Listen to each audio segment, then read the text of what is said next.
Salut à tous, bienvenue dans Fantasy Ballers, le podcast qui vous parle de Fantasy NFL, même pendant l'intersaison. Et on a un grand groupe ce soir. D'abord, on accueille Val de Triple Scout Valentin. Oui. Comment ça va, Val? Salut, ça va les gars, tranquille? Très bien, très bien.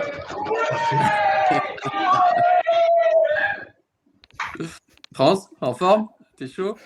Ah ouais, je suis chaud comme d'habitude. Salut l'équipe, salut tout le monde. Salut, on a Lucho. Salut tout le monde. Alex. Messieurs, bonsoir.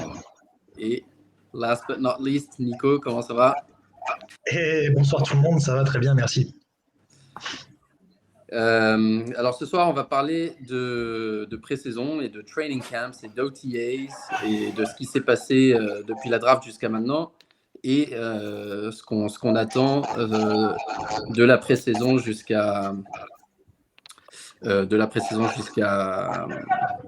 début de la saison. Il y a un peu de background noise, je ne sais pas chez qui. Pardon, c'est peut-être chez moi. Je vais faire. Ok, pas de souci. Arrête de regarder la roue de la fortune, Nico. Voilà. Donc OTAs, pré-saison, match de pré-saison, training camps, etc. Savoir quelles sont les choses à suivre et quels sont les impacts pour la fantasy. Hop, je remets Val, je ne sais pas pourquoi il était parti.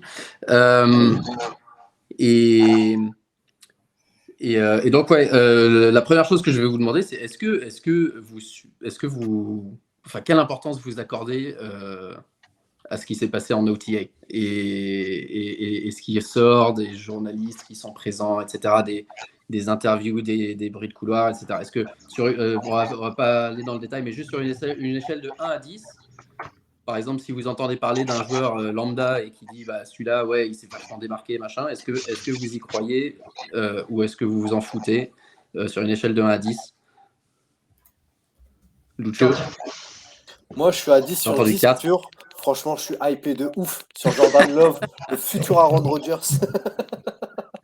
Non, mais ça me fait rire. Franchement, il y a beaucoup de news qui me font rire quand même. Il y a à boire et à manger, quoi. Chaque rumeur t'envoie une offre de trade. Ah, c'est ça, direct. Ou alors je mets sur le draft block. Allez, trade block. Hop, c'est parti. Alex, France? Moi, ça dépend sur quelle équipe ou quelle zone, mais ouais, je suis entre 2,5 et 3. Ça, quelquefois, les informations ressemblent plus à des blagues carambars, donc je fais pas attention. Pour Dynasty, je pense que je serais plutôt 5 et 2 en redraft. Parce qu'en Dynasty, c'est autre chose quand même. Il y a les rookies, et la concurrence avec les anciens. On voit quand même Dalvin Cook qui se fait cutter. Enfin, tu vois, il y a des choses comme ça qui arrivent quand même. Ah. Et en Dynasty, c'est un petit peu autre chose. Voilà. Ouais. Ah, on nous vend du rêve quand même. Il y a quand même beaucoup de news. Et Val, toi qui suis ça, peut-être d'un œil un petit peu différent, je ne sais pas si tu es à fond sur la dynastie ou pas, mais en tout cas, tu as envie de voir tes joueurs que tu as suivis pendant leurs années collège et voir leurs premiers pas. Ouais, c'est plus ça. Alors moi, la dynastie, je vais en commencer une normalement cette année pour la première fois. Et là, Donc voilà, ça va de ma première. Mais on va dire que j'apporte une importance à, je sais pas, à 5 sur 10, parce que comme je sais plus qui tout à l'heure, tu as à boire et à manger, tu as tous les gars qui vont dire de leur QB que c'est un futur Hall of Famer, futur QB MVP, alors qu'on sait très bien que non. Et tu as des petites infos qui passent qui sont plus ou moins importantes. Ou par exemple, je sais pas, je pense que Franck, toi, tu as regardé un petit peu, mais les Panthers, ils sont en train de sortir des épisodes là sur leur chaîne YouTube. Blueprint. Et tu as des infos qui passent par rapport notamment à la draft, etc., où tu comprends un petit peu ce qu'ils vont essayer de faire par rapport aux joueurs. Et ça, je trouve ça assez intéressant. yes. Je sais pas, j'ai entendu. Est-ce que quelqu'un voulait rajouter un truc? Oui, c'est intéressant, mais attention, évidemment, il y a beaucoup de promos. Il faut faire vendre quand même. Mais oui, c'est intéressant. Ouais, alors c'est ça, tu as raison. C'est ça qu'il faut garder en tête, ça c'est important. C'est vrai que les journalistes qui bossent pour les équipes, ils font énormément la promotion pour vendre des tickets et pour générer effectivement de l'intérêt, etc. C'est pas toujours. Il y a les beat writers qui sont vraiment là pour générer de la hype. et qui disent rarement des trucs très négatifs. Et il y a d'autres journalistes qui sont un peu plus neutres, mais qui ont moins d'accès pendant les pré-saisons. Donc du coup, faut faire un petit peu la part des choses entre ces deux-là. Et moi, je vous rejoins, ouais, je suis un peu pareil. Ouais. Pour la dynastie, forcément, je m'y intéresse parce que chaque petit truc peut avoir son importance. Je pense qu'il faut... C'est une question de la fréquence à laquelle ça revient. S'il y a une info qui revient 5 fois, 6 fois, 7 fois par différents joueurs et qui à chaque fois en parlent sans être sollicité, etc. Je pense notamment, on en parlera tout à l'heure et vous me direz ce que vous en pensez parce qu'on a 2 fans des Packers, mais Romeo Doubs aux Packers, ça fait 4-5 fois que j'entends dire ouais, c'est vraiment, il a un bon rapport avec Love, cible préférée, etc. Il était déjà bon l'année dernière. Ça, c'est le genre d'info qui m'intéresse parce qu'on parle tous de Watson, on oublie un petit peu Doubs qui a été blessé.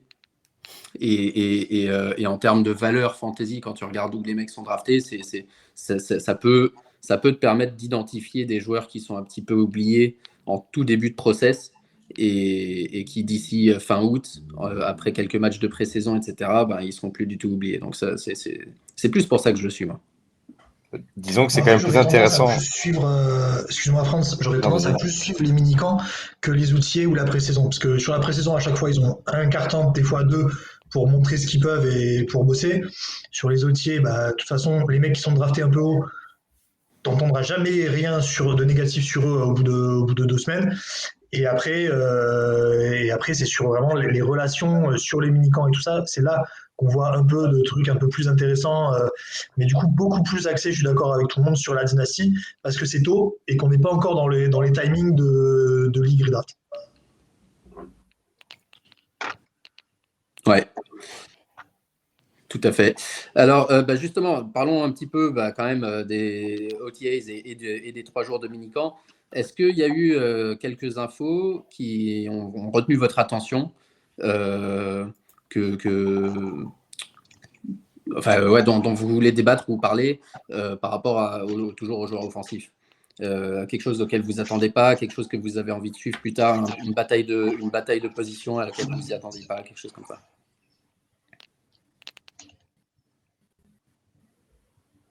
La bataille de QB chez les Titans. Wow. Ouais, alors du coup, c'est quoi la hiérarchie actuellement? Tannehill, numéro 1, mais on ne sait pas trop qui est numéro 2. On ne sait pas trop qui est 2, on ne sait pas trop quel est le plan du futur, etc. Donc là, pour une dynastie, en ce moment, j'ai l'impression qu'on lance la pièce en l'air pour savoir entre Levis et Willis. Pourquoi ils ont fait ce choix-là, etc. En tout cas, c'est un truc en fait, d'habitude, il y a une bataille entre 2. Là, il y a presque une bataille entre 3, et c'est pour ça ça me fait rire, et c'est ça qui rend le truc un peu plus intéressant et moins classique que d'habitude. Ouais, d'autant plus que cette bataille pour numéro 2 est potentiellement intéressante parce que rapidement, ça peut être la bataille pour numéro 1. Exactement. Alors, Val, toi qui connais bien ces joueurs-là, parce que nous, on n'a pas trop vu Malik Willis du coup l'année dernière. On a encore moins vu Will Levis. Je connais un petit peu ton opinion, mais qu'est-ce que tu penses du potentiel de ces 2 joueurs-là et à moyen terme, disons, même si par hasard Willis était le numéro 2 pour démarrer, est-ce que tu penses qu'il a une chance d'avoir un impact en NFL ou pas? Difficilement quand même. Ça restait un joueur à développer. Après, j'ai l'impression qu'ils ont lâché l'affaire sur Malik Willis. Parce que sinon, tu piques pas Will Levis. Donc, si c'est pour faire une concurrence entre 2 QB comme ça, sélectionnés à une année de différence, je trouve ça très bizarre. Donc, c'est possible. Ils peuvent faire ça pour essayer de revendre l'autre. Bon, bien sûr, ils vont le revendre un petit peu moins fort. Un petit peu moins bien que ce qu'ils l'ont drafté, pardon. Mais je pense que Malik Willis, c'est foutu. Et Will Levis, pareil, ça reste un joueur à développer, mais qui avait déjà, je me souviens bien, 24 ans. Donc, c'est un petit peu compliqué. C'est pas une super situation pour eux. Je pense qu'ils sont mis dans la mouise un peu tout seuls. Et au point de vue de dynastie ou peu importe, c'est pas là que j'irai chercher forcément un quarterback potentiel pour faire des points ou autre. Yes. Malik Willis, le seul intérêt pour moi en fantasy, c'est sa capacité de course qui lui donne un petit plancher comme d'habitude. Mais j'ai aussi des sérieux doutes sur sa capacité à jouer suffisamment bien pour avec un corps de receveur qui est peut-être le plus faible actuellement de la ligue. Sa capacité à enchaîner les matchs et à être vraiment utile sur le long terme en fantasy. C'est le genre de joueur, je pense que si jamais il startait un match et que par hasard il arrive à faire 2-3 perfs pas trop mal en fantasy, il faudra essayer de l'offload le plus vite possible pour le peu de valeur que tu peux en tirer, à mon avis. Il n'y a rien de pire qu'un joueur qui surjoue en termes de communication. Là, en ce moment, il n'arrête pas d'envoyer des messages en disant qu'il n'a jamais eu une telle alchimie dans l'équipe et ainsi de suite. Ça pue. Mais il y a toujours eu 0, donc même s'il a 0-1, c'est mieux, quoi. Ah, mais il est obligé de communiquer maintenant, c'est tellement tôt. Enfin, c'est incroyable de communiquer maintenant, comme quoi tout a changé. C'est un peu ce qu'il avait fait déjà sur la draft, sur le processus draft. Il communiquait ouais. énormément, rarement on l'a vu. Mais c'était pas que de sa faute. Pour le coup, il y a les Ouais, j'allais médias dire, qui sont partis un il peu en est- live pour aussi. moi, il est mal encadré aussi. Je pense qu'il a des personnes autour de lui, il n'a pas les bonnes personnes en termes de com. C'est possible. Son agent, pour moi, il a des responsabilités, je suis persuadé. Ou alors les personnes ont conscience du niveau qu'il a et donc du coup, forcément, ils jouent all-in tout de suite et ils en profitent. Enfin, ça se comprend également. Tu gagnes rien à faire quand même. Surtout dans une draft qui était quand même assez faible au niveau des quarterbacks l'année dernière. C'est clair. Alors, quoi d'autre à part les Titans? Moi, j'ai la situation des running backs aux Bears qui peut être intéressante, notamment avec Roschon Johnson, du coup, qui était le backup de Bijan Robinson à Texas. Et je pense qu'il a une grosse carte à jouer parce qu'il était très sous-coté. Et vu l'effectif, là, au niveau du roster du running back, si vous prenez, c'est Khalil Herbert, Travis Homer, Donta Foreman et Tristan Ebner. Donc, moi, je pense que potentiellement, sur une dynastie, ça peut vraiment le faire. Enfin, ce que je pense. Non, tu as raison. C'est une bonne cible et d'autant plus que lui fait partie justement de ces joueurs dont on a dit beaucoup de bien pendant les OTA. C'est revenu plusieurs fois. Il pourrait être, je crois que c'est même le head coach qui a dit qu'il s'attend à ce qu'il soit efficace dès le début. Est-ce que c'est, je m'y connais un petit peu moins parce que je ne l'ai pas vu jouer à Texas. Je crois aussi que il est pas mauvais, peut-être meilleur même que les autres en pass block, ce qui pourrait lui permettre de rester un peu sur le terrain. On l'a pas beaucoup vu faire ça à Texas, mais si je me souviens bien, parce que maintenant ça commence un petit peu à dater, mais de point de vue technique, c'était pas ouf, mais l'engagement était là. Donc si tu corriges la technique, voilà, c'est tout bénef. Et en pass catcher? Pareil, Parce que c'est ça le souci par rapport à Herbert et Foreman, en fait. Parce que c'est eux qui partent devant lui pour l'instant. S'il doit en fumer un, c'est sur la capacité de sortir du backfield et de catcher, quoi. Il l'aura pas. Enfin, il l'a pas avec ce qu'on a comme information là, ce qu'on a vu. Voilà, c'est ça. Il l'a pas. Mais je pense qu'il aura peut-être le potentiel, là. Mais il n'a pas eu autant la possibilité de le montrer. Et par rapport à Khalil Herbert, qui est bien implanté à ce niveau-là, ça va être plus compliqué. Mais par contre, Roschon Johnson, pour moi, il a une plus grosse caisse que Khalil Herbert. En termes de capacité d'enchaîner les downs physiquement. Pour moi, il est très sous-coté, Roschon Johnson. Parce que Herbert, c'était un peu en dents de scie, quand même, ses performances. Il était capable de faire de très bonnes choses et après, on ne le voyait plus pendant un certain temps. Enfin, s'ils ont Travis Johnson et qu'ils ont pris Foreman en plus, c'est bien que Herbert ne leur donne pas une satisfaction et une assurance tout risque, ça c'est sûr. Mais Foreman en goal line, Foreman, c'est un goal line player aussi. Donc, ah oui, clairement. C'est pour ça aussi que c'est une complémentarité. Après, je ne connais pas assez bien Johnson pour savoir s'il peut être un three down back ou non. En tout cas, il y a une belle rotation quand même chez les Bears. Après, en dynastie, je suis d'accord que ça peut être intéressant. Faut être patient. Faut être patient, mais ça peut être le genre de joueur qui se rend utile très rapidement, effectivement, dans une. Et Val, tu soulèves un point vachement important aussi pour la fantasy. Les backfields, les rooms de running back qui sont un peu ambigus comme ça, dans lesquels on ne sait pas trop qui peut jouer. Il y en a quelques-unes dans la ligue en ce moment. les Bears en font partie.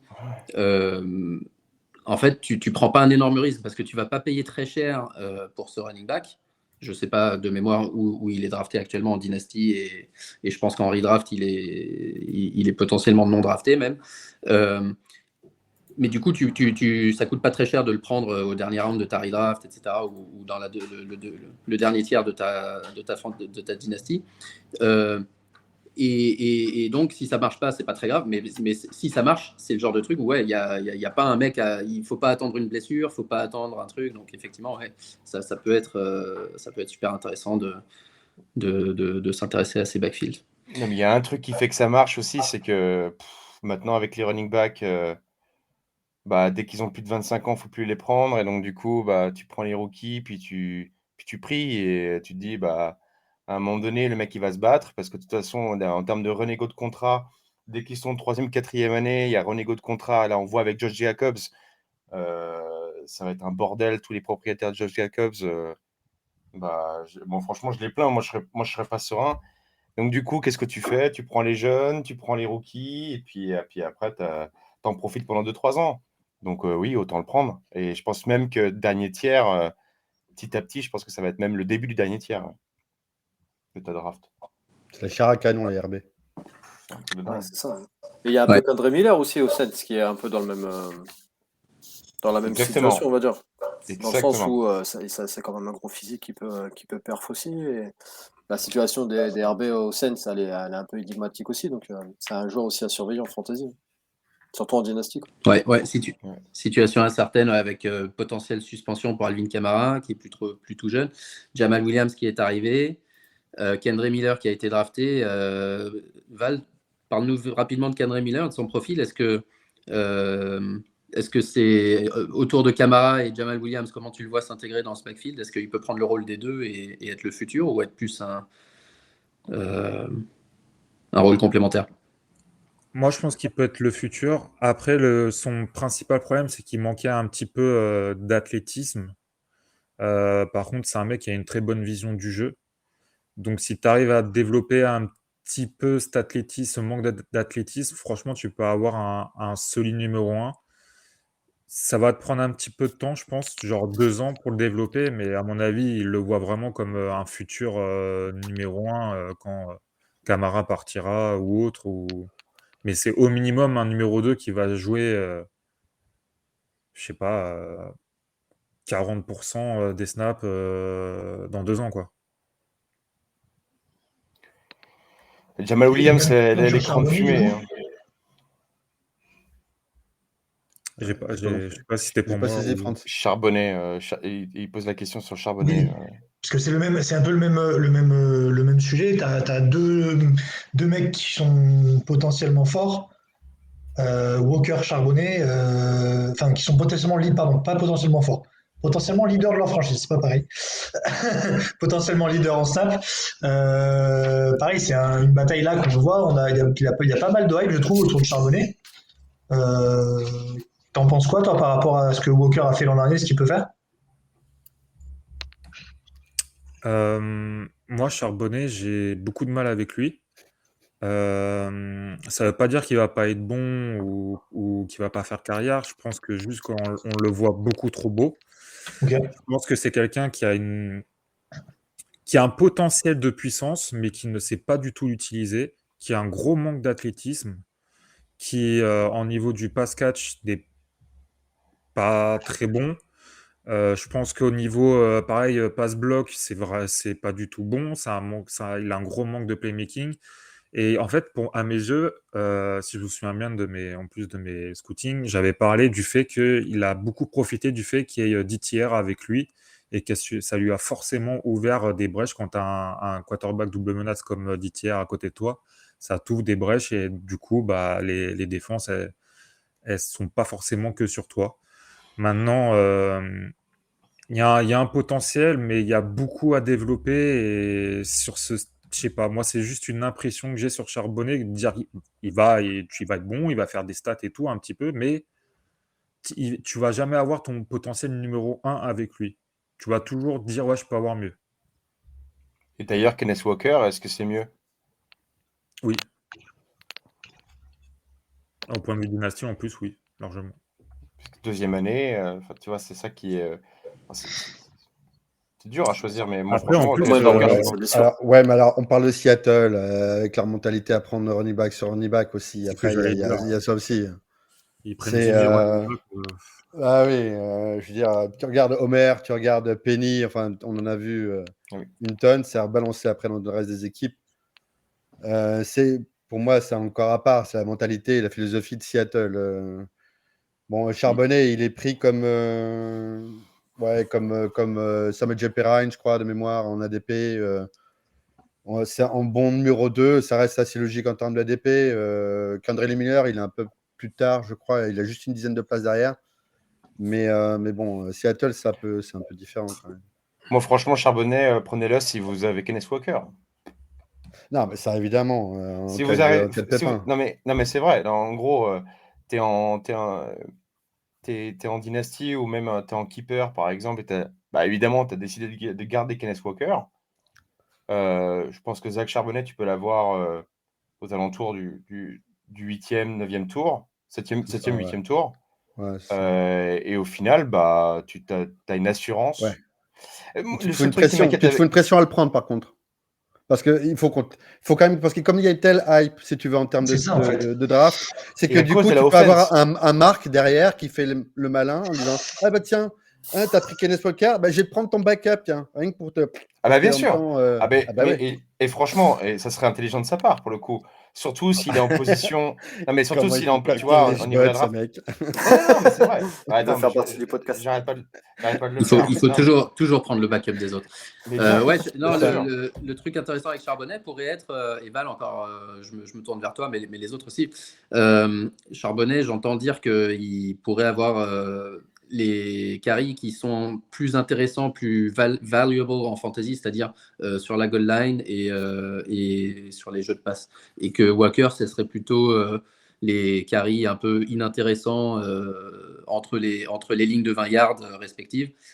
Et du coup, on serait dépendant d'un home run sur une grosse course où là, par contre, il peut prendre tout le monde de vitesse et faire un gros play, mais qui serait moins utile sur la régularité. Mais encore une fois, tout dépendra de comment il est utilisé. Mais c'est par rapport au profil, par rapport au profil du joueur, est-ce que ça a du sens cette analyse ou pas? Oui. Après, tout dépend de ce que va faire le coach en soi, hein. Mais je te dirais que oui, à première vue, c'est sûrement ce qu'ils vont faire. Il faut pas oublier l'offense aussi qui est quand même assez monstrueuse autour. Hein. T'as 3 gros receveurs, un bon tight end. Ça fait un Dont la gros grosse partage. hype en plus JSN. Bah ouais, carrément. Bah ça, pour le coup, on parlait d'OT et minicamp, ça va être quelque chose aussi à suivre. Mais donc du coup, faut partager hein, les jeux. Ouais. JSN, justement, année 1, est-ce qu'il peut avoir un impact immédiat ou est-ce qu'il sera hors blessure, évidemment, plutôt, je me rappelle plus trop les schémas de jeu de Seattle l'année dernière.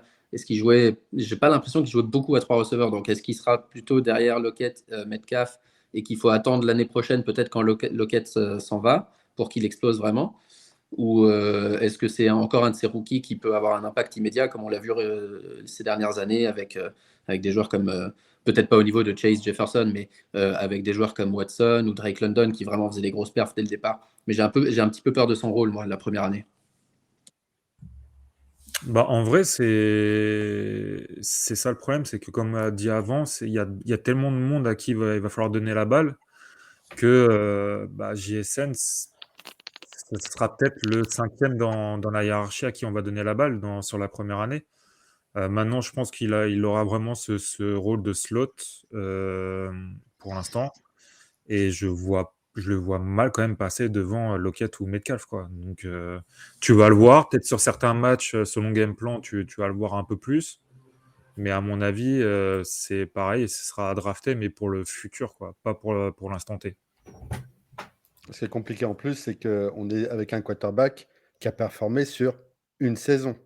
On n'est pas sur un quarterback qui est là depuis 10 ans, qui cartonne avec ses stats depuis.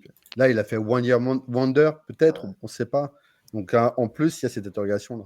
Moi, Donc, je trouve qu'on en c'est parle beaucoup de questions. Geno Smith, mais pour l'instant, il a prouvé sur une année. Je suis d'accord avec toi, il a prouvé sur une année. Rien ne nous dit qu'il va réitérer l'année qu'il a fait l'an dernier, quoi.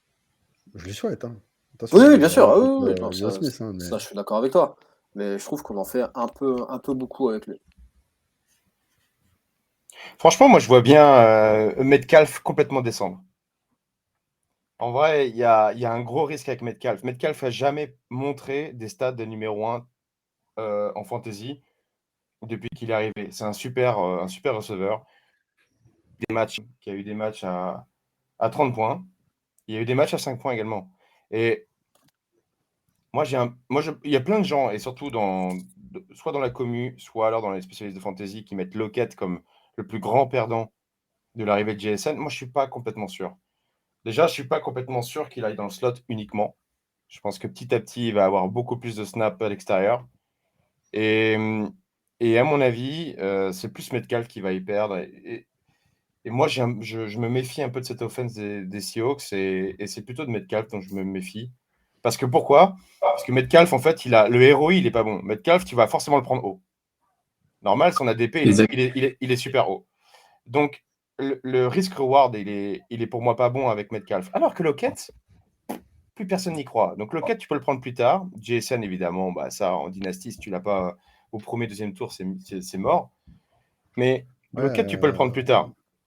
Ouais, mais non, mais tu peux le prendre plus tard. Mais en attendant, l'ADP Tyler Lockett, il est 26 en receveur. Hein.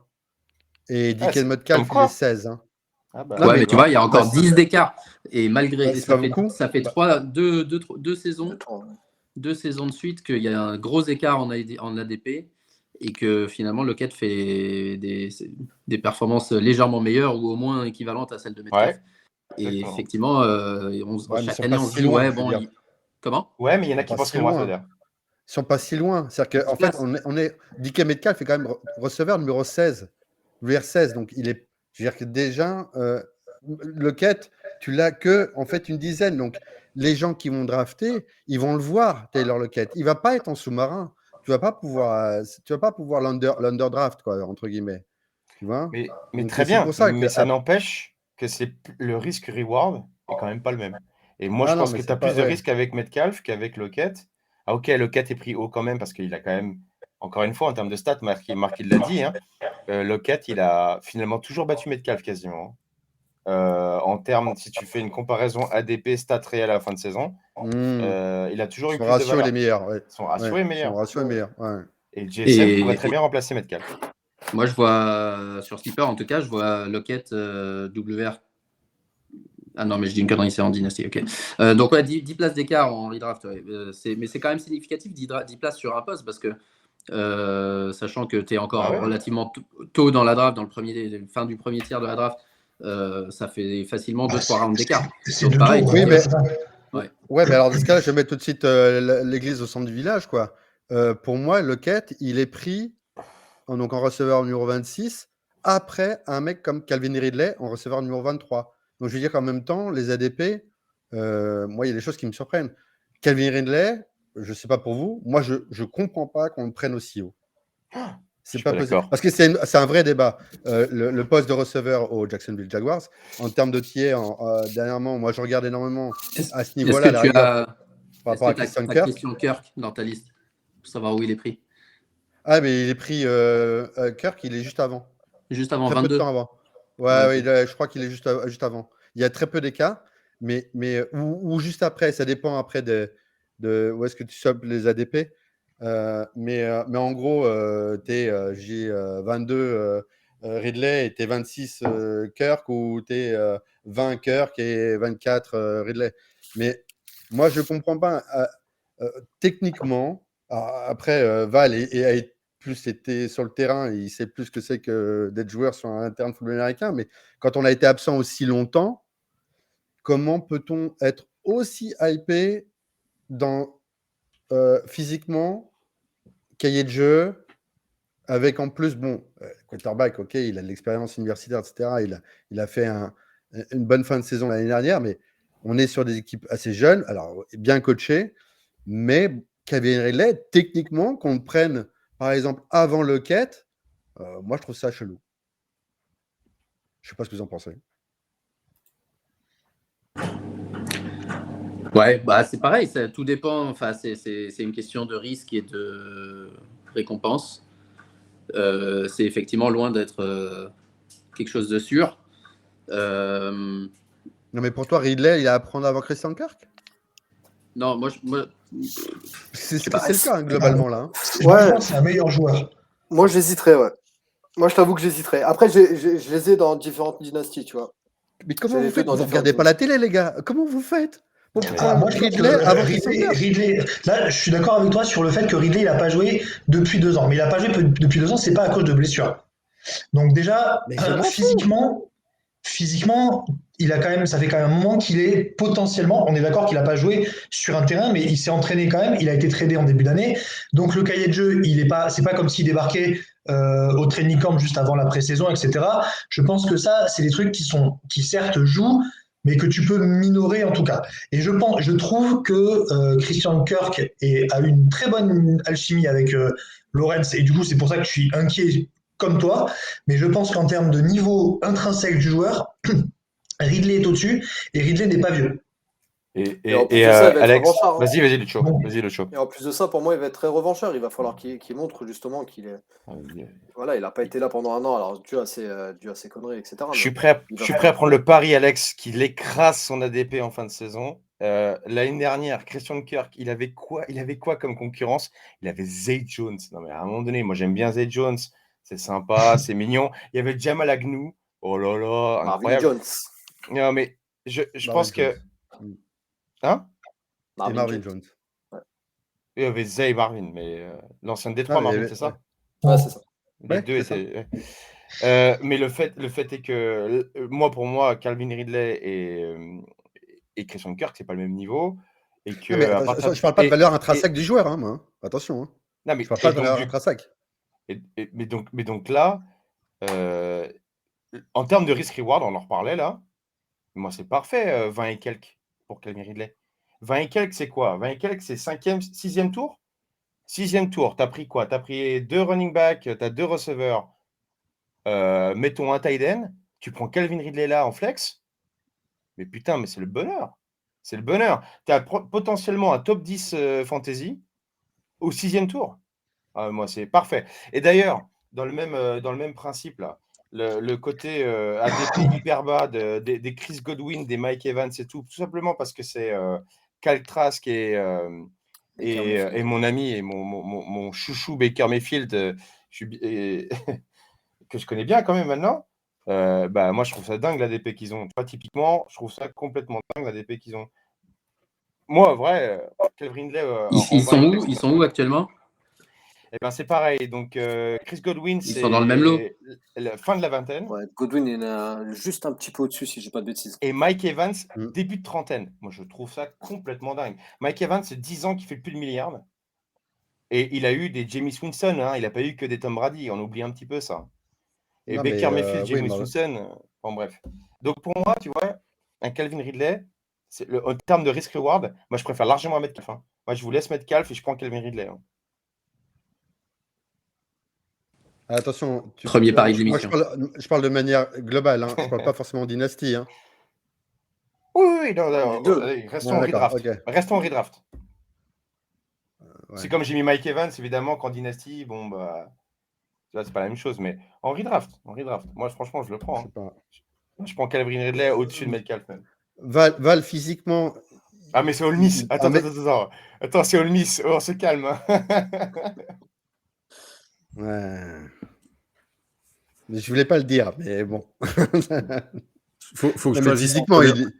non, mais physiquement, il est capable. Je veux dire, je parle pas uniquement de fantasy. Physiquement, même si c'était pas une blessure ou quoi que ce soit, à ce niveau-là, revenir en NFL après autant de temps, autant d'absence. C'est compliqué. Tu perds le rythme, et vu que tu as quand même très peu de matchs, il va falloir vite se remettre dedans. Et soit il va arriver à un moment, soit il va arriver en sur-régime, soit il va monter en sur-régime, et c'est là qu'il va peut-être péter, se blesser, ou juste péter niveau mental, il va y avoir une chute à un moment ou à un autre. Mais C'est très rare les mecs qui sont capables de revenir comme ça de 2 ans, même pas de blessure, mais de revenir et de faire une saison pleine. Sinon, le mec, c'est un top 5 receveur de la ligue. Mais est-ce que tu penses pas justement qu'avec la force que l'offense elle a au niveau des Jaguars, est-ce qu'il va pas être un petit peu reposé vu qu'il y a il y a quand même quelques personnes à côté de lui? Bah, s'il est reposé, c'est-à-dire qu'il joue pas trop. C'est pas forcément pas jouer trop, tu vois, mais je veux dire, est-ce qu'il sera pas, on va dire, je sais Mais pas tu veux comment dire dire. ménager le Cover, Ouais, petit cover voilà, c'est avec ça. DB. Faut voir à ce niveau-là. peut-être sur les 3-4 premiers matchs, mais après, si déjà sur 4 matchs, tu fais pas de points avec lui, en fantasy, c'est chiant, quoi. C'est pas Pour idéal toi, ça pour va être les reprendre vraiment 3-4 le premiers rythme. matchs qui vont être importants, quoi. Bah, c'est soit en fait, généralement, je dis bien généralement, t'as 2 figures qui se passent, 2 cas de figure. C'est soit le mec, il est tranquillement réinstallé dans l'équipe, donc ça monte au fur et à mesure des semaines, il prend plus de temps de jeu. Soit il va jouer direct, il suffit qu'il fasse un bon match, il va être surutilisé, il va claquer à mi-saison. Après, je pense qu'ils sont assez intelligents pour l'intégrer tranquillement, faire revenir tranquillement. Mais bon, après, on sait comment ça va aussi en NFL, on cherche toujours tout vite, tout rapidement. Donc, Ouais, surtout qu'ils vont être prétendants à la victoire de Non, mais- division, etc. Mais ça fait un moment qu'ils ont tradé pour lui, hein. Et ça fait un moment qu'ils peuvent le réintroduire. D'accord, c'est de l'entraînement, c'est pas pareil, ok, mais il est pas voilà, out of the blue sur un truc comme ça où il est tradé 3 jours avant Ouais. le début de saison et tu le mets à bloc parce qu'il est tout seul et parce que c'est censé être le sauveur de l'attaque, tu vois. Il avait le droit de participer aux entraînements, etc. ou pas du tout? Cette Bah, année, ouais. je pense à la fin, depuis la fin de la saison. Ouais, c'est ça. Ouais. Donc, je pense qu'il va faire toute la pré-saison tranquille et qu'il a dû faire tout le cahier de jeu déjà, même s'il n'avait pas le droit de participer aux entraînements, au moins de l'avoir, le cahier de jeu, et de voir comment ça se passe et tout ça, au moins d'échanger. Parce que c'est pas réinstallé, hein, c'est installé. Hein. Oui. Il n'a pas encore joué avec Oui, les oui, Jaguars. Hein. Non, il bien n'a sûr. pas joué, mais par contre, ouais, au niveau physique, il a déjà joué en NFL, donc c'est pas un rookie qui 4 ans. découvre les rigueurs du jeu pro non plus. 4 Ouais. ans quand même, avec un concurrent qui est Julio Jones. Hein. Ouais, mais alors pour le coup, alors c'est vrai, on va pas passer toute l'émission sur Ridley, mais pour le coup, Jones, je trouve que ça a libéré pas mal d'espace pour Ridley à l'époque. Et Ouais, justement, quand il est parti, les 3 premiers matchs, parce qu'on n'a pas eu beaucoup finalement, on a eu 3 matchs avant qu'il ait sa dépression, mais ces 3 matchs-là, il avait vachement déçu les 3 premiers matchs de cette saison-là, alors qu'on s'attendait tous à ce qu'il explose justement. Okay. Après, il y avait aussi Matt Ryan qui vieillissait. Je voulais parler un petit peu de rookies aussi, une dernière fois, mais pas sans aller trop profond pour la dynastie, tout ça, mais des rookies qui pourraient, dans des depth charts un peu prenables, potentiellement avoir des impacts, notamment en receveur, parce que ces dernières années, on a vu plusieurs receveurs rookies qui tout d'un coup faisaient des grosses perfs. Dans des équipes où il n'y a pas énormément de receveurs derrière éventuellement une star, ou voire personne. Donc il y a les 3 mecs dont je voulais parler. On peut en parler dans n'importe quel ordre. Michael Wilson à Arizona, dans lequel, suite au départ de Hopkins, il n'y a plus que Marquise Brown, vraiment, comme star. Et les autres, à mon avis, ils sont tous prenables. Puka Nacua aux Rams. Pareil, derrière Cooper Kupp, il n'y a pas grand-chose. Et le troisième... mince, j'ai oublié qui c'était. Bon, peu importe. Si, Marvin Mims. Marvin Mims. Donc, allez-y, je ne sais pas dans quel ordre, mais dites-moi ce que vous pensez de ces receveurs et est-ce qu'ils ont une chance cette saison de monter dans la depth chart et d'avoir un rôle comment dire, pertinent pour la fantasy en redraft, je parle. Moi, j'aime beaucoup Nacua. Moi. Bah, si justement, moi, je voulais commencer par lui, et je pense qu'il faut mettre un petit peu de respect quand même sur les quelques receveurs qu'il y a dans l'effectif, dont Van Jefferson, dont Tutu Atwell, qui a quand même été bien utilisé l'année dernière. Tu as Lance McCutcheon qui va monter en puissance, ça j'en suis certain, parce que c'était un de mes joueurs préférés sur la fin de draft il y a 2 ans. Tu as toujours Ben Skowronek qui a été bien utilisé. Certes, c'est pas extraordinaire, mais de là à penser que Puka il va être un numéro 2, un numéro 3, ça me paraît un peu Ouais, optimiste. il y a quand même des Effectivement. étapes à passer. Ouais. Et si je peux me permettre, vu qu'on est sur les Rams, Zach Evans, le running back. Oui, Et ça, je t'as dis pas raison. ça parce qu'il est Dolmis. Vraiment, je le pense. Je pense qu'il a son shot. Bah, Lucho, toi, tu l'as pris dans plusieurs endroits. J'ai l'impression que tu Ouais, étais tout à sur fait. un. Ouais. Bah après, j'ai beaucoup utilisé, on en reparlera tout à l'heure, mais j'ai beaucoup utilisé les fiches de Val justement pour préparer un petit peu les rookie draft, etc. Et c'est vrai que. Mais non, mais arrêtez! Mais ça y The est! big eating is Je reconnais quite son travail, point barre, c'est Cheat tout. cheat code. J'ai dit, ah, le petit Zach Evans, il m'intéresse. Mais c'est vrai que ouais, j'ai essayé de l'avoir sur plusieurs ligues. Maintenant, on verra après. La situation des Rams, elle est quand même particulière. On ne sait toujours pas si Stafford sera là et en bonne santé, avec une bonne épaule ou pas. Donc, mais ça a surveillé, on ne sait jamais. Hein. Est-ce que le coach est en bonne santé mentale? Aussi, C'est ouais. surtout ça, je pense, Alors, d'abord. c'est marrant que tu parles des coachs, Alex, parce que j'allais dire, il y Ouais. a quand même 2 équipes qui ont des coachs créatifs et un dont on ne sait pas trop, en fait. Et donc, tu vois, on parlait de Skoronek qui était très bien utilisé. Donc, le problème avec ces coachs-là, c'est que pour la fantasy, c'est un peu compliqué quand tu as pas mal d'armes parce qu'ils savent créer des schémas de jeu en fonction des key players pour ces schémas. Et au Rams, ça peut être le cas parce que ça va être une équipe moyenne, donc il va falloir jouer sur certains points forts à certains moments. Moi, franchement, les Broncos, bah, c'est un petit peu compliqué dans le corps de receveur. Il y en a qui croient plus trop en Jerry Jeudy. Moi, je sais pas trop comment me positionner. J'ai pas trop envie. Voilà, je sais pas trop. J'aime bien moi Tim Patrick perso, mais donc pour moi, c'est un petit peu difficile pour Mims. Et puis Jonathan Gannon, les Cardinals, on sait pas trop ce qu'il va faire en fait. Et c'est ça le Puis point il n'a pas de QB d'interrogation. pour Il va... l'instant. Quel QB Et d'abord? puis Ouais. après, il y a plus de... et voilà. Et après, il y a pas de QB. Là, c'est pas qu'il n'y a pas de QB. Quel QB?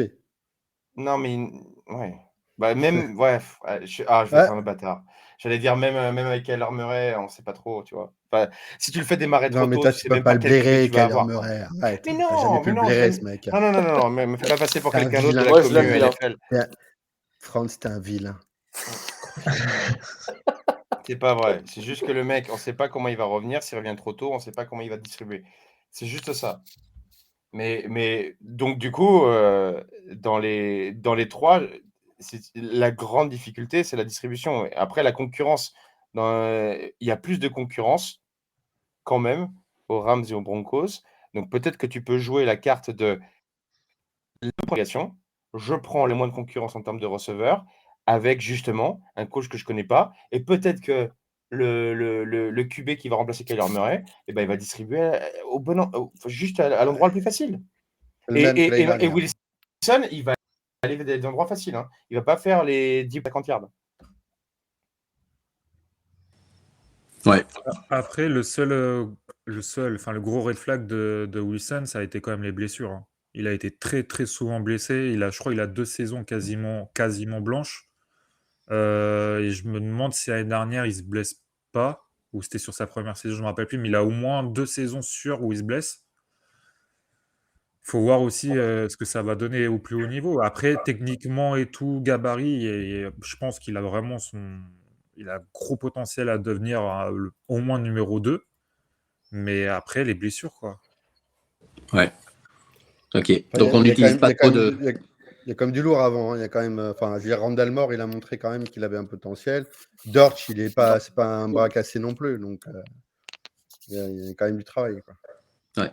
Ouais, Ok, donc on n'utilisera pas trop de receveurs. capital. Pardon, Marc. Pardon. Vas-y. Hein non, je dirais, on n'utilisera Non, pas vas-y. trop de capital à la draft pour ces joueurs-là.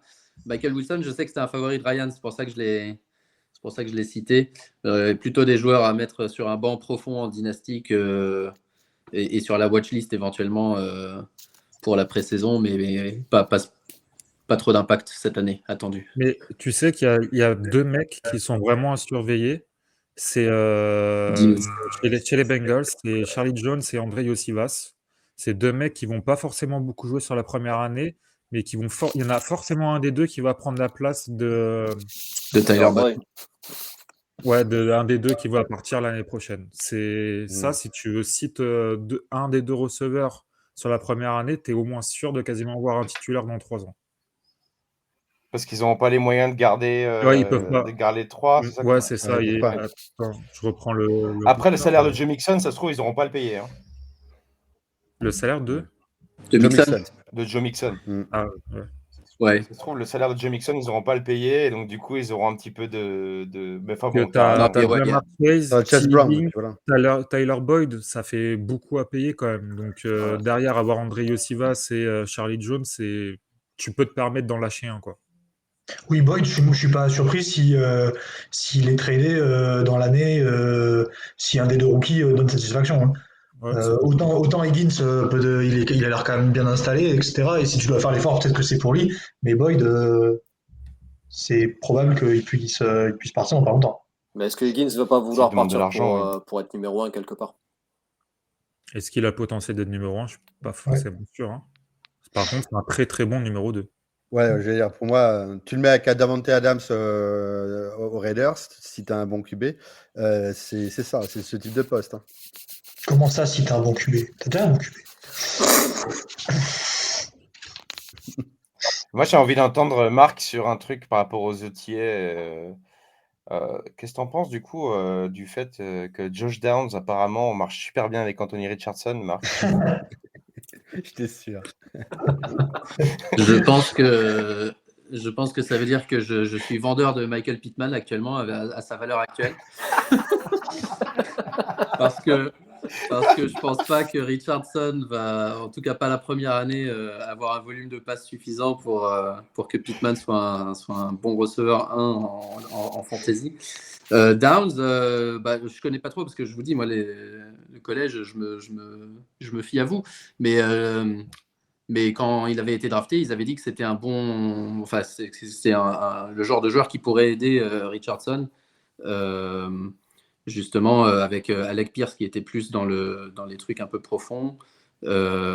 Et Downs qui serait plus dans les jeux un peu plus courts et intermédiaires et rapides, sur une lecture rapide. Mais on va pas revenir sur Richardson. La question, ça va être. Pour le moment, il a l'air de. On dit du bien. Donc peut-être qu'il startera dès le départ ou pas. Moi tout ce que j'espère, c'est qu'il ne le starte pas trop tôt, pas s'il n'est pas prêt, pour pas qu'il se plante complètement et que ça se passe super mal.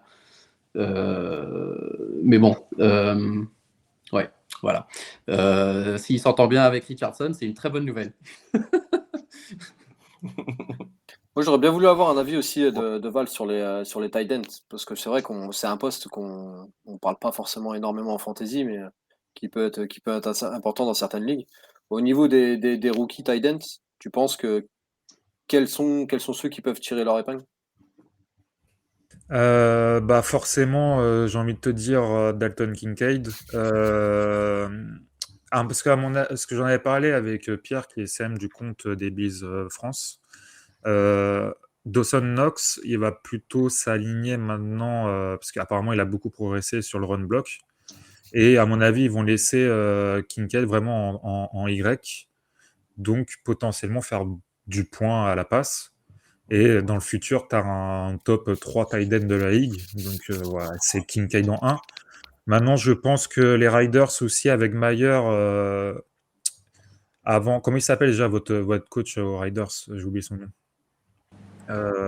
McDaniels. Il a quand même connu de très bons tight ends, donc il va forcément très bien l'utiliser, à mon avis.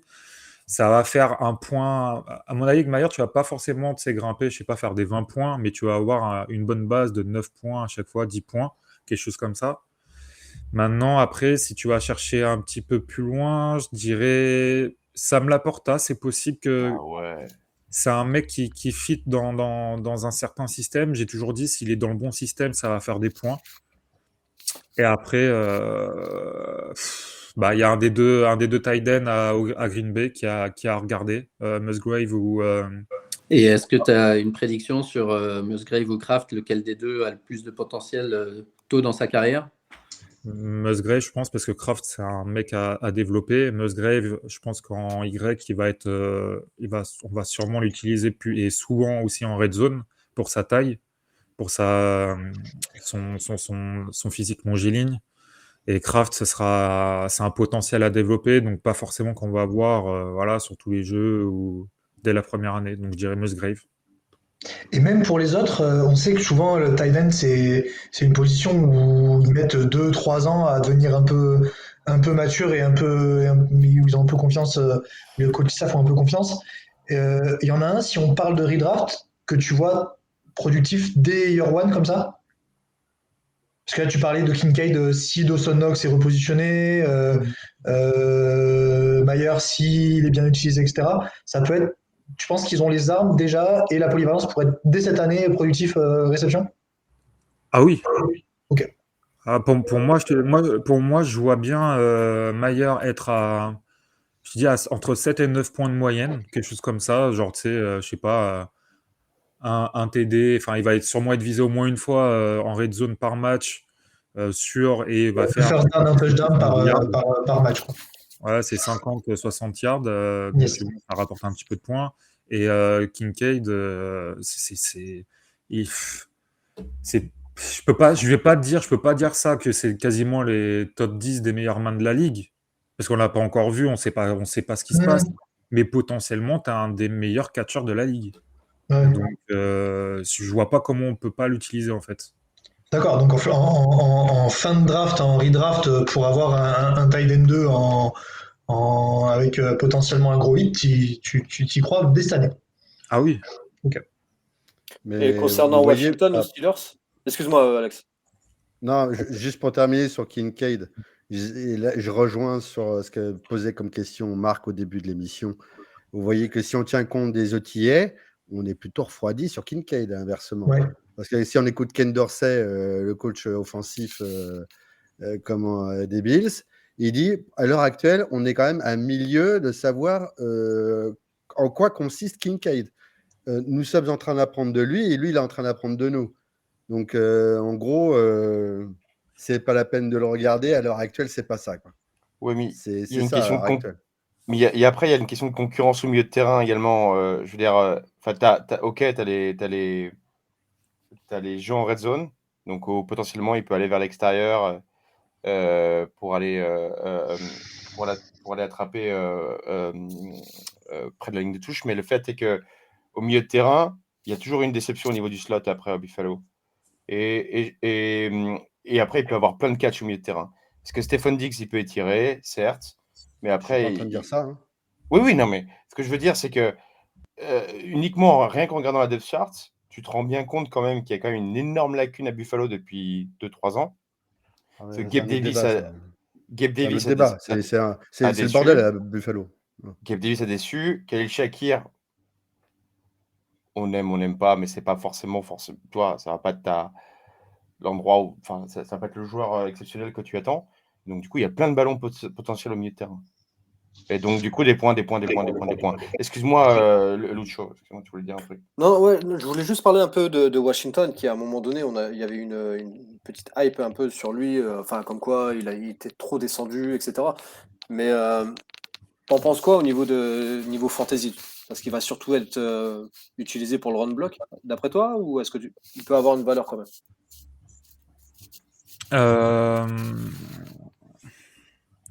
Je te dirais plutôt le run block. En plus, il y a eu une grosse alerte sur un de ses genoux, si je me souviens bien. Maintenant, je pense pas qu'il soit descendu à la draft. Je pense qu'il a été pris à son juste milieu, mais je pense qu'il a quand même été pris principalement pour son run block. Et pareil, c'est à développer. C'est en cours de développement son jeu à la passe. Est-ce qu'il va pouvoir est-ce qu'il va falloir que les défenses le surveillent s'il est aligné? Oui, forcément. Il y a une possibilité d'avoir des petits points s'il est titulaire et qu'il joue, je sais pas, 80% des snaps? Bah, tu as des grosses menaces en play action quand même. Donc, ça rapporte des points. Mais de là à rapporter beaucoup de points, je suis pas sûr sur la première année et peut-être pas aussi sur la deuxième année. Après, je connais pas bien la situation sur les tight ends dans son équipe, mais Il y a Fryer Mouse qui a fait une bonne saison l'an dernier déjà. oui, il y a lui. Ouais. Ouais. Ce sera du run block, de la play action, mais sur des petits tracés, quoi. Je prends Frère Mouse tous les jours. Ah oui. Non, mais il y a pas photo. Moi, je voulais avoir l'avis du groupe sur trois receveurs qui sont un petit peu sleepers actuellement parce que ils ont tous les trois un gros potentiel et ils sont draftés en dehors du top 30 à leur position pour le moment. Et je voulais savoir, selon vous, lequel a le plus de chances de vraiment faire un gros pas en avant cette saison. Les trois joueurs, c'est Brandon Ayuk, Traylon Burks et Kadarius Toney. Est-ce qu'il y Je en connais a ma un des réponse. trois? Oui, bon, En toi, rapid, toi, en t'as pas rapid le droit de fire. répondre. Lucho, t'as pas le droit de répondre. Est-ce qu'il y en a, est-ce qu'il y en a, il y en a un des trois ou deux parmi les trois que vous voyez faire un gros pas en avant et battre significativement leur ADP de là, actuellement WR 30 pour Ayuk, 35 pour Burks et je crois 39 pour Tony. Burks, hein. Burks. Ah ouais, quel talent. Après, il était blessé, je crois, en début Oui. d'année. Il est Ouais. venu en début d'année hors de forme au camp et Ouais. il a eu beaucoup de mal à démarrer, mais il a commencé à faire des belles perfs en deuxième moitié de saison. Parce que je me Et souviens puis, que c'est les le seul années mec dans le match, quoi. Green Bay, c'était solide. Après, c'est le seul WR dans l'équipe aussi. Ouais, c'est Bah le seul ouais, mec ouais, dans c'est le le seul, ouais. dernier mec qui est debout dans le bar. Clairement, c'est là. Il y a Kyle Phillips, il va être beaucoup utilisé, à Phillips. mon avis, cette année. Hein. Et Ouais, Chigozem, Kyle Phillips qui le avait fait un Biden. bon match aussi, qui s'était blessé très rapidement l'année dernière. Ouais. Ouais, ça, C'est c'est qui des le joueurs troisième? dans des équipes médiocres, mais qui ont forcément du volume de jeu, donc faut voir. Alors ça, ceci dit, si Hopkins finit par signer au Titan demain, Jamais. tout ce qu'on vient de dire dégage. Hein. Mais Burks, ce sera plus intéressant, je pense, que Tony. Et le gap par rapport et Ayuk, je le vois pas faire une révolution par rapport à ce qu'il faisait l'an dernier. Il a fait WR15 l'an dernier. Ouais, c'est ça qui est surprenant. C'est l'an dernier, il fait C'est pas WR15. et là, surprenant, je- mais arrêtez de dire que c'est surprenant. Non, sérieux. non, j'ai pas dit que j'ai dit c'est surprenant qu'il soit C'est drafté surprenant qu'il encore fasse WR15. WR30 alors qu'il a fini Ah oui, ouais. WR15 l'an dernier et qu'il n'y a rien qui change. Moi, l'an dernier, je t'avais déjà dit, Ayuk finira devant Deebo Samuel. Ça a été le cas et je te le redis cette année. Pour moi, il finira largement devant Deebo. Avec On un n'arrête pas de receveur chercher le nouveau devant un Deebo. running back, c'est normal. Ah oui. Non, mais c'est pas. Non, mais même en dehors de ça. Il Ouais, sera plus devant que Kittle aussi, mais c'est pas la même Je position. pense c'est pareil, qu'il est hyper sous-évalué, Ayuk. Je ne dis pas que c'est un top receveur, je dis pas ça, mais pour moi, il est top 20, facile. Mais je pense qu'Ayuk, l'ADP d'Ayuk ne vient pas d'Ayuk. Il vient Non, de ça vient de Deebo, l'offense des Niners. Ouais, bien c'est sûr. tout. Ken Shanahan. Et du fait que tu Bien sais sûr. pas où le ballon va aller et Bien qu'il y a tellement d'armes. Enfin, c'est Ah incroyable. non, je suis complètement d'accord avec toi, Franz. Après, moi, voilà, je continue de dire que Ayuk, pour moi, est sous-évalué et qu'il mérite largement un top 20. Ouais, Je l'ai pas, mais t'as sa production entre avant et après CMC en Il arrière. était encore plus productif après CMC. Et j'ai une question. Est-ce que tu as sa production avant Brock Purdy? Dans le Il me sens semble où qu'il était. En fait, tout le monde pense que. Si je dis pas de bêtises, hein, il faudra regarder la stat, mais je l'ai vu passer il n'y a pas très longtemps. Si je dis pas de bêtises, après Purdy et après CMC, il était limite plus productif qu'avant. Ok. Ouais, En fait, dès que tu as un quarterback qui lui lance le ballon Voilà. et qu'il y a des brèches qui sont ouvertes par ton Voilà. running C'est back ça. de talent, C'est ça. CMC est un bon QB2, c'est logique. C'est ça. Non, mais après, comme tu dis, c'est fou, l'offense, hein. elle est tellement. Enfin, ça peut péter de partout avec les Niners. Donc, Incroyable.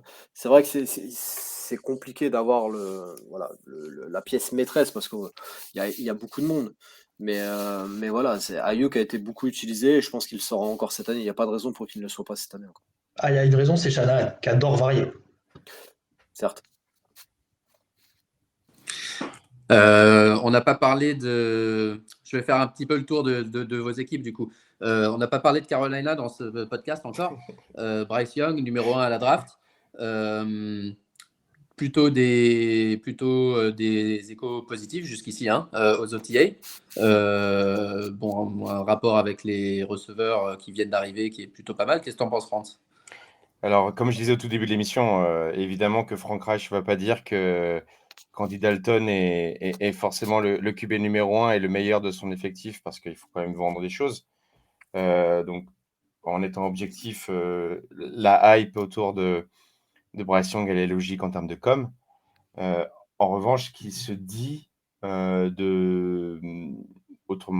autre que les coaching staff et tout, c'est que apparemment, c'est un cerveau. Voilà. Donc, c'est un mec qui lit super bien, qui apprend très, très vite et qui apprend très vite en théorie. Donc, toute la peur autour de son physique n'est pas balayée d'un revers de main par les OTA, bien entendu, hein. Mais ce qu'on savait de son cerveau est confirmé et donc il a gagné sa place de numéro 1. C'est confirmé dès le début. Et après, Jonathan Mingo, parce que tu vas peut-être nous demander par rapport à Jonathan Mingo, il y a il y a apparemment une belle progression de Jonathan Mingo durant les 4 dernières semaines, notamment depuis que Bryce Young est avec l'équipe numéro 1. Et que, bon, après, moi, je suis un grand fan de TMJ et je pense que Terrence Marshall sera notre receveur numéro 1, mais Jonathan Mingo peut être une grosse surprise. En fantasy, c'est un receveur à prendre en dynastie et peut-être même à prendre en redraft dans les derniers tours. Les vétérans, tu n'y crois pas du tout? Adam Thielen en fantasy, pas du tout. Donc, Adam Thielen sera bon à prendre en fantasy quand il y aura un blessé. Ok. Que ce soit un blessé à Carolina ou un blessé dans vos effectifs. Moi, je déconseillerais de le prendre, de le drafter. Ou alors, vraiment, s'il est dispo très Ouais, tard. dans un truc super deep. Et ça dépend du nombre d'équipes que vous êtes et tout ça. Mais après, les Laviska Shenault, on rigole beaucoup, Lucho, Alex et moi, sur Laviska Shenault parce que Thibaut Samuel, tout ça, enfin bref. C'est très sympa, mais pour la fantasy, c'est pas constant. Donc non, pour moi, Miles Sanders, pour moi, est sous-coté. Donc, il faut Ouais, le je suis prendre d'accord. son ADP est trop bas. Il part très très loin. Ouais. Très très très loin. Mais sauf qu'on va beaucoup compter sur lui quand même. Et puis après, il faut prendre TMJ et Jonathan Mingo et Bryce Young en remplaçant d'un Remplaçant à upside. Nico, Pat, on a James Robinson en qui tu avais des espoirs qui a été cut. Il a eu du mal à rester sur le terrain pendant les entraînements. Et du coup, encore une grosse saison pour Stevenson éventuellement. Et côté receveur, la signature de la prolongation de Davante Parker.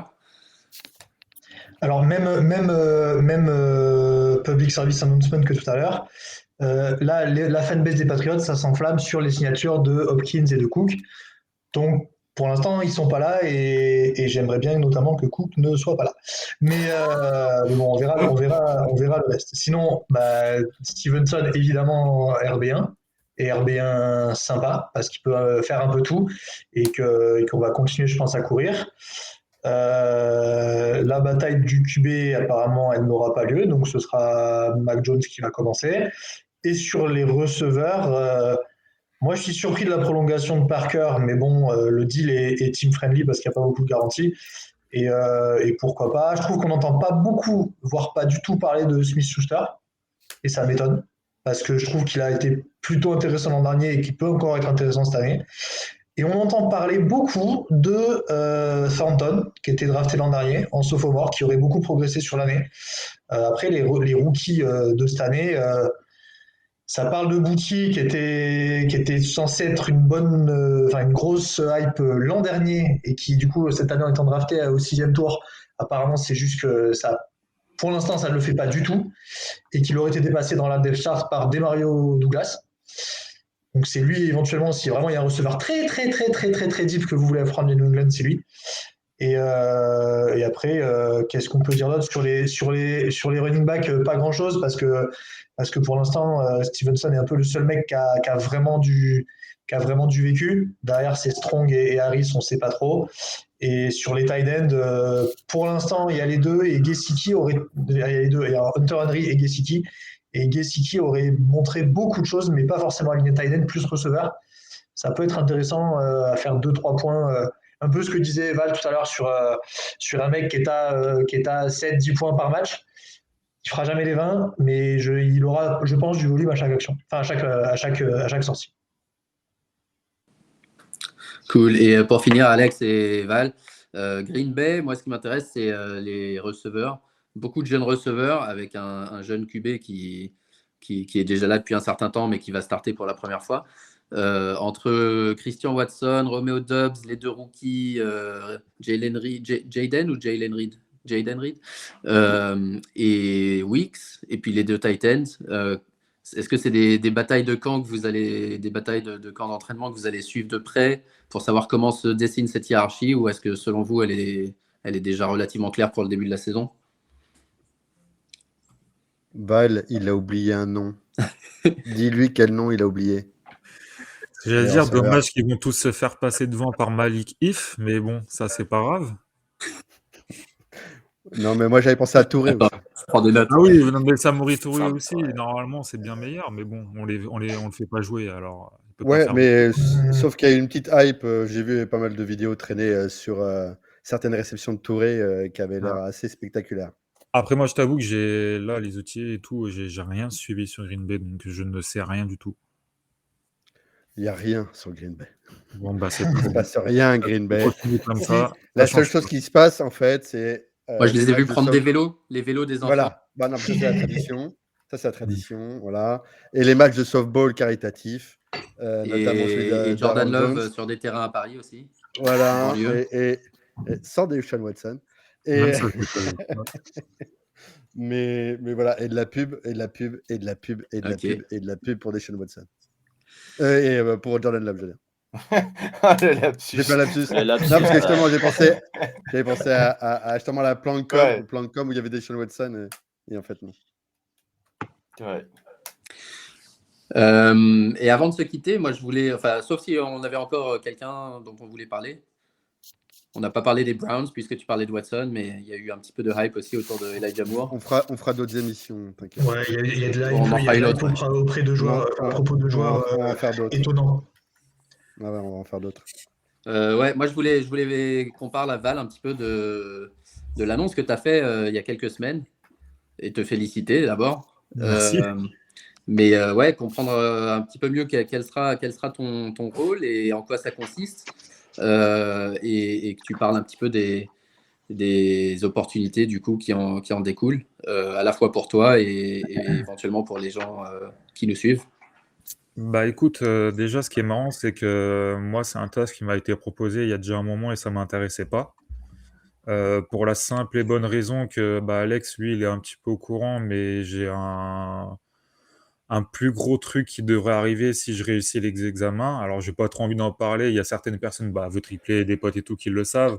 Maintenant, c'est pas un truc que je peux et que j'ai trop envie de parler pour l'instant, surtout si je le rate, je serai comme un con. Mais c'est bien, bien plus grand, c'est point de vue division 1, donc voilà, c'est juste pour donner une idée. Et finalement, je me suis dit: «Bon, allez, pourquoi pas mettre un petit pied dans le milieu?» J'ai accepté. Je me suis dit: «Je vais voir comment ça se passe, c'est toujours sympa de mettre un pied» et effectivement, c'est qu'on se rend compte de pas mal de choses, même de beaucoup de choses et que c'est un milieu très petit et il y a des des choses qu'on n'imaginerait pas, mais bon, ça arrive. Et même, vu que je recrute, en fait, bah, du coup, mon poste, c'est d'être recruteur, principalement scout recruteur en Europe, en Afrique. Moi aussi, je peux faire les États-Unis, mais voilà, ils attendent de moi que je ramène des joueurs européens, parce que les joueurs européens et africains, c'est des joueurs qui ont pas forcément qui habitent pas aux États-Unis, donc ils ont pas la possibilité de jouer là-bas, alors qu'ils ont le niveau D1, pour beaucoup ou même, juste tout simplement d'être en JUCO, D2, FCS, donc ce qui est déjà très, très bien, parce qu'on se rend pas compte, mais c'est très bien. Donc mon but, c'est de recruter ces joueurs-là et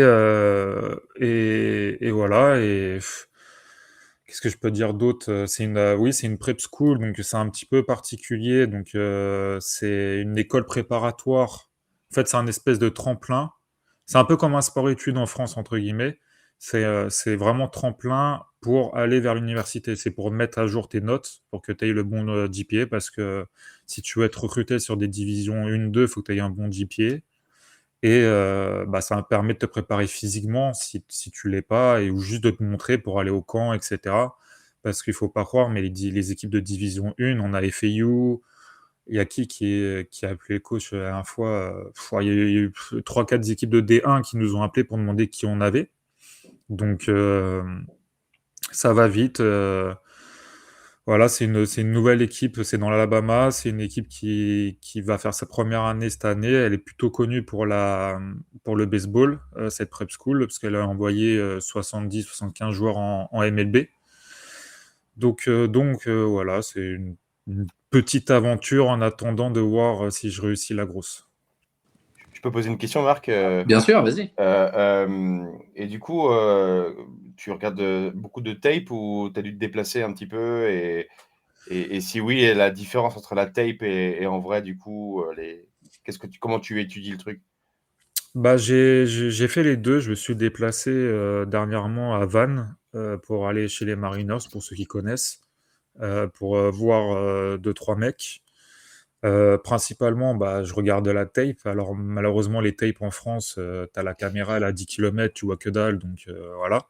Donc, en fait, tu as une grosse partie de potentiel athlétique, de gabarit. Donc, si tu as un Français ou un Africain qui fait 1m95, 130 kg, qui connaît un petit peu le foot, qui joue à la O-line, le mec, c'est un niveau de D2, D1. Parce qu'il est européen. Ce serait un Américain, ils s'en foutent. Mais vu que c'est un Européen, bah, ils sont vachement hypés sur les mecs comme ça. Et sinon, après, tu m'as demandé la différence entre la vidéo Du et. coup, ouais. Bah, tu coaches. Tu coaches en réel. J'avais un receveur, un petit receveur romain aux Mariners de Vannes et tu lui demandes certaines choses, tu lui expliques certaines choses, voir s'il peut les appliquer. Tu lui mets un peu de pression, tu sais, tu mets certaines choses en place pour voir s'il a un potentiel de réussir là-bas.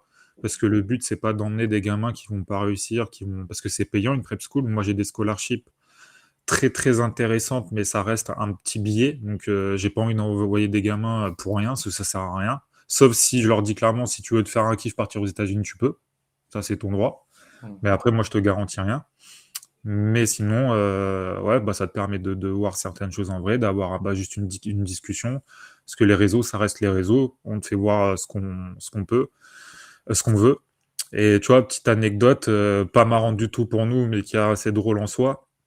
On avait le QB 2 européen, un espagnol, et ce cher jeune homme avait dit qu'il était de la classe 2024, donc qu'il aurait 18 ans sur l'année prochaine.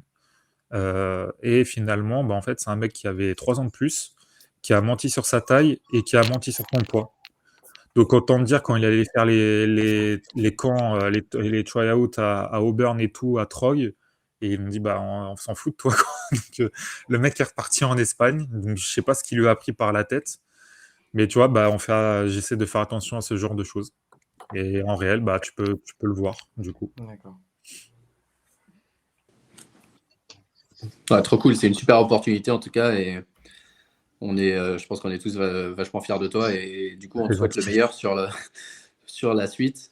Mais C'est gentil, merci. c'est kiffant de voir, au-delà du boulot de fou que vous faites pour Trickplay, de voir ça en plus vraiment concret sur le terrain, quoi. Bah, après, Sur moi, tu continueras à faire tes fiches, hein, Val. S'il te plaît, fais tes fiches, s'il te plaît. Bah, ouais, on compte sur toi maintenant, il y a un site et tout, attention. J'avais commencé, dis-toi, et depuis, j'ai quasiment rien fait parce que ça prend tellement de temps que c'est chaud. Je vais essayer d'en faire. Je vais essayer de. Bah, de toute façon, je vais regarder quand même le collège le samedi et tout. Mais après, c'est entre regarder, plonger ta tête dans les tapes et faire des fiches, puis il s'en passe du temps. Donc, est-ce que j'aurai le temps de tout faire? Je sais pas. Et puis, si l'année prochaine, parce qu'en septembre, je vais aussi là-bas aux États-Unis pour ce deal, enfin, pour cette opportunité. Donc, je sais pas si je vais avoir beaucoup de temps, enfin autant de temps de faire ce que j'ai fait les années précédentes. Ça, je pense pas. Je vais essayer. Mais ouais, voilà. Après, Et ton rôle, c'est sur essaye. l'offense ou Tout, c'est toute l'offense? Ah, mais la defense aussi. Special team. toute l'équipe, tout ce qui est possible, je prends. Maintenant, bah, moi, comme vous savez, je vois mieux ce qui se passe sur l'attaque, en gros. Donc, j'ai plus de facilité à tirer certains joueurs et tout. Mais il y a des potentiels incroyables qu'on n'imagine même pas, même en Afrique et tout, alors que les mecs, bah, ils sont dans certains pays, on leur refuse les visas parce que bah, c'est une espèce de mafia. Voilà, juste on les refuse, ils savent pas pourquoi. Et c'est des gars qui potentiellement ont, ont le potentiel d'être en NFL, quoi. Donc c'est assez énorme, on se rend pas compte de ce qu'on peut faire en Europe et en Afrique, dans le reste du monde. Maintenant, il va falloir expliquer aux gamins un peu plus comment ça se passe pour aller là-bas, etc. Et que les clubs et certains même gros clubs français, ils racontent pas n'importe quoi aux jeunes et qu'ils les lâchent, qu'ils les laissent partir là-bas. Parce qu'en plus de ça, ça fait une bonne pub pour eux. Donc c'est ce qu'ils ont un peu de mal à comprendre. Mais on essaie de faire en sorte que ce soit le mieux possible pour les gamins, parce que forcément, moi aussi, il en va de ma carrière. Donc, si un gamin qui dit, le mec, il m'a envoyé je sais pas où, c'était de la merde, c'était n'importe quoi, moi, je prends derrière et c'est un petit milieu et tout le monde se connaît. Donc, ça va très vite. Et est-ce que tu connais des kickers par hasard? Parce que, non, mais ce que On tu connaît un as- club qui en aurait besoin. Alors, On peut te donner un nom. On peut te donner un nom. Ah non, on a un nom. Ouais. On a un nom. ça, franchement, Je pense pas qu'il soit éligible à l'université, par contre. Ah, il est trop vieux. Il va mentir sur son poids, par contre, lui aussi. Hein, mais- Ouais. Il va mentir sur beaucoup de choses. Oh, Ah, c'est mais pas il y a que gentil. sur la capacité à aller en soirée qui peut pas Ah, mentir. ça, il peut. Il va Ah, utiliser mais son il- expression il- préférée, il est claqué au sol. Ok, cool. En tout cas, merci beaucoup, les gars. J'ai une dernière question, Ouais, juste, vas-y, pardon. Val, juste une dernière Oui. question avant de clôturer. Ça a, entre guillemets, rien à voir, c'est plus à ses connaissances. S'il te plaît, devant les millions d'auditeurs ou ceux qui regardent la vidéo, s'il te plaît, Caleb Williams ou Drake May. Drake May. Voilà. Tous Merci. les jours, comme j'aime bien l'appeler, Caleb Highlights Williams. Pour l'instant, c'est que des highlights. Donc, ça va peut-être changer. Je dis pas le contraire. À l'instant T, c'est Drake May et de loin. Voilà. Donc pour tous ceux qui préparent la Pour ceux qui draft jouent à l'année la prochaine, Devy. la fantasy, Pour Les ceux non, mais détendus. savoir quel est le QA. Pour ceux qui La ont manqué Caroline. cette année. La Caroline. Putain de Voilà. merde. Va y avoir du QB l'année prochaine, normalement. Ah Donc, ouais, ça va être magnifique. La Caroline, bordel. Gardez bien vos pics 2024 pour la dynastie. Trop tard. Parfait, les gars. Merci encore.